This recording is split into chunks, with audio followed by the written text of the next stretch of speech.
সোনামণিরা, এখন আমরা শিখব বিভিন্ন কীট পতঙ্গের নাম। তাহলে চলো শুরু করি। সোনামণিরা, এটা হলো হানিবি। হানিবিকে বাংলাতে বলে মৌমাছি। মৌমাছি ফুল থেকে রস নিয়ে মধু বানায়। এরা প্রকৃতির খুব ছোট উপকারী বন্ধু। সোনামণিরা, এটা হলো স্নেল। স্নেলকে বাংলাতে বলে শামুক। শামুক তার খোলস নিয়ে ধীরে ধীরে হাঁটে।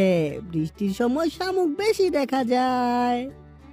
সোনামণিরা, এটা হলো বাটারফ্লাই। বাটারফ্লাইকে বাংলাতে বলে প্রজাপতি। রঙিন প্রজাপতি ফুলে ফুলে উড়ে বেড়ায়। তাদের ডানার রং দেখে বাচ্চারা খুব খুশি হয়। এটা হলো লেডিবাগ। লেডিবাগকে বাংলাতে বলে লেডিবাগ। লেডিবাগ ছোট লাল গায়ে কালো দাগও থাকে। গাছকে রক্ষা করতে এরা ছোট পোকা খায়।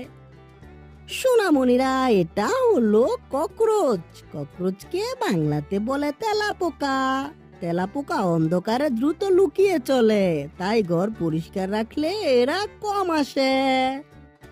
সোনামণিরা, এটা হলো টারমাইট। টারমাইটকে বাংলাতে বলে দিমক। দিমক কাঠের ভেতরে ছোট ছোট রাস্তা বানায়। তারা দল বেঁধে কাজ করতে ভালোবাসে। এটা হলো আর্থওয়ার্ম। আর্থওয়ার্মকে বাংলাতে বলে কেঁচো। কেঁচো মাটির নিচে সুড়ঙ্গ করে থাকে। মাটি ভালো করতে ওরা কৃষকের সহায়ক। সোনামণিরা, এটা হলো লিজার্ড। লিজার্ডকে বাংলাতে বলে টিকটিকি। টিকটিকি দেয়ালে উঠে মশা মাছি ধরে, তাই ওরা ঘরকে পরিষ্কার রাখতে সাহায্য করে। সোনামণিরা, এটা হলো ইগুয়ানা। ইগুয়ানাকে বাংলাতে বলে ইগুয়ানা। ইগুয়ানা গাছে থাকতে খুব পছন্দ করে। তাদের লম্বা লেজ দিয়ে ভারসাম্য রাখে।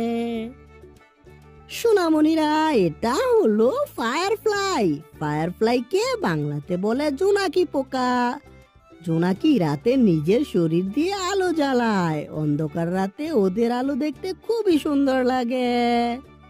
সোনামণিরা, ভিডিওটি কেমন লাগলো? ভালো লাগলো অবশ্যই লাইক করে দিও, আর বন্ধুদের সাথে শেয়ার করতে ভুলো না। দেখা হচ্ছে পরবর্তী ভিডিওতে।